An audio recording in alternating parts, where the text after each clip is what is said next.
সারের দাম বেশি, ওষুধের দাম বেশি। 60 টাকা শতক পানির দাম, এই হিসেবে আমাদের পত্তা হচ্ছে না। ভোরের আলো ফোটার পরপরই দেশের শস্য ভাণ্ডার খ্যাত বগুড়ার ঘোড়াদাপাটে জমজমাট ধান বেচা কেনা হয়। এবার ইরি মৌসুমের শুরুতে ধানের দাম কিছুটা কম থাকলেও শেষ সময়ে এসে সরবরাহ কমায় মন প্রতি দাম বেড়েছে 100 থেকে 200 টাকা পর্যন্ত। এতে কিছুটা স্বস্তি ফিরেছে কৃষকদের মাঝে।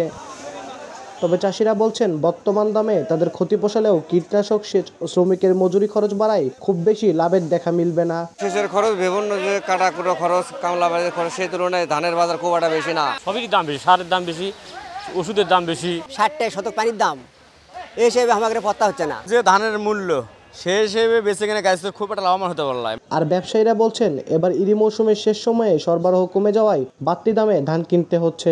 এতে নির্ধারিত দামে সরকারকে চাল সরবরাহ করা অনেকটা অসম্ভব হবে। এখন জন্ম সনদ দিয়ে খোলো বিকাশ স্টুডেন্ট অ্যাকাউন্ট।